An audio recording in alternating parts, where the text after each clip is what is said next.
what a movie to watch while stuck at home.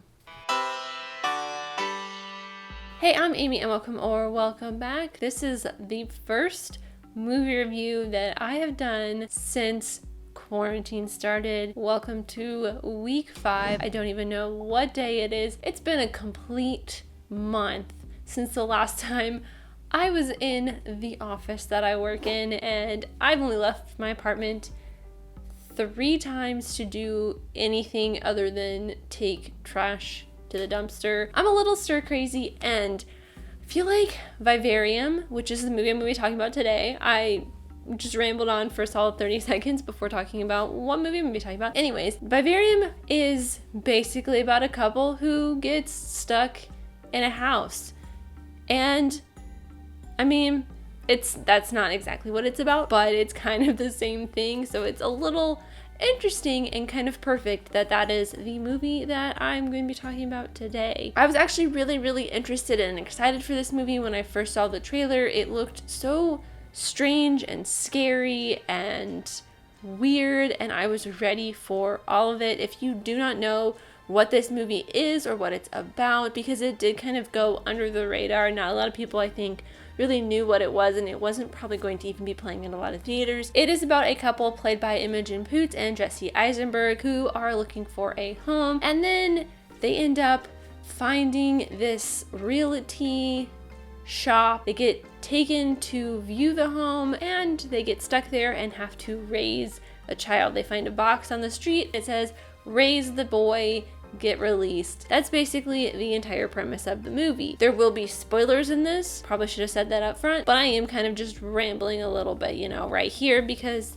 I haven't talked to anybody in a while. I really enjoyed this movie for the most part. There were some things about it that just didn't quite hit with me. I will talk about the things that I did like, because the things that I didn't like are a little bit spoilery. I really did love the cinematography in this. Anything that is with the realty company or that has to do with introducing the world that the couple are going into is very shot straight on. The subject is dead center. Everything is very symmetrical because they are wanting to give you this very strange feeling and a little off-putting, because of the way that Gemma and Tom, the 2 main characters, are shot. It is shot the way you would normally film somebody slightly off to the side, not perfectly dead center, rule of thirds. They're filmed in a normal manner, while anything introducing the neighborhood or the realtor for the neighborhood, which is called the yonder, is very straight ahead or symmetrical, perfect, which in cinematography is usually used to convey perfectionism, or in cases like this one, something overtly strange, weird, or even alien. And the concept of the story is very interesting. The couple gets stuck and they cannot leave this neighborhood where everything is literally perfect. Even the sky is perfect. And then to top it all off, they have to raise this baby that's not even theirs, which is just so weird and disturbing and scary as well. I also really enjoyed Jesse Eisenberg in this. I think I've talked about this in the Zombieland 1 and 2 videos that I did back in October, but I'm not like the biggest fan of his, just like with Kristen Stewart. I feel like both of them are very monotone actors. They don't really display a vast range of emotions or anything different. Every character that they play is very much the same, but in this one, he is very different than his normal self. He plays a broader range of emotions than I have seen him play before. The only real character of his that I really enjoyed was when he played Mark Zuckerberg in The Social Network, because Mark Zuckerberg is basically a robot and you need that monotone acting style. Imogen Poots was incredible though. She really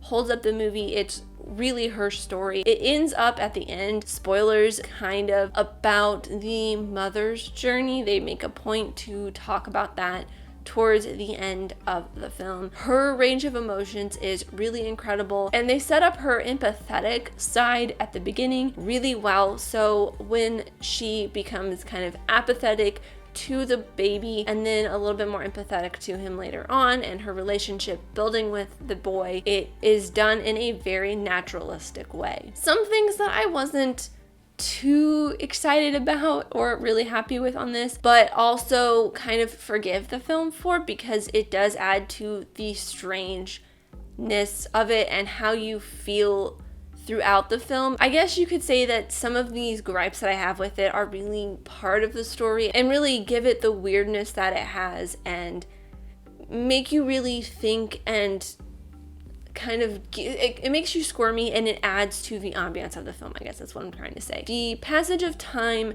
and there are so many unanswered questions. The passage of time, it's done in a great way, but it's also like I'm very confused, but it also puts you in the same headspace as the characters, because you see like the first 2 days of them, then after that it's kind of just the time passes in strange ways, which is kind of why I liked the fact that I watched this during quarantine, because that's how time is passing right now. You don't see how much time has passed until they measure the boy. You see that he has grown up, but they really haven't changed much. And then when they measure the boy, they don't measure him by how old he is, they measure him by how many days they have been in the neighborhood, in the house with the boy. That's pretty interesting, but after that, time does become very fluid and you don't know exactly how far, like you see days and days pass, but you don't know how many or what day they're necessarily on or anything like that. Especially after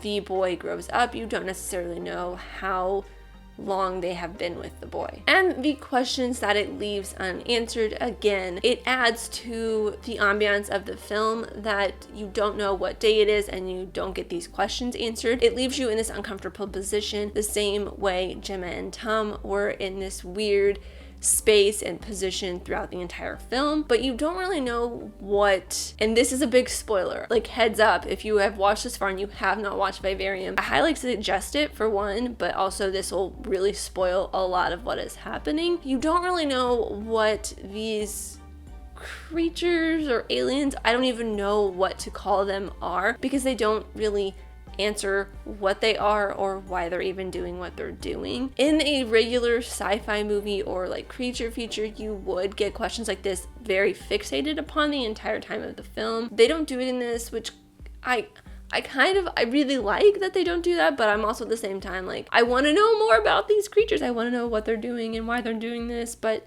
we're not going to get answers to that, and I kind of like that. It leaves everything up to your own interpretation. With that, I think I'll give my rewatch score. I would probably give this a Redbox, because I would like to watch it again, knowing what I know at the end and see if there's maybe anything else I can pick up. Honestly, I wouldn't really watch this unless a friend wanted to watch this with me and they had not seen it. That is my thoughts on Vivarium. If you have seen it, let me know what you guys think in the comments down below. Thank you guys so much for watching. I really do appreciate you. Whoever you are, let me know here in the comments down below, and let's be friends. If you enjoyed this, leave a like and subscribe if you're new, because I love talking like movies, TV shows, filmmaking, mystery, all that fun stuff, and I'll see you next time. Bye.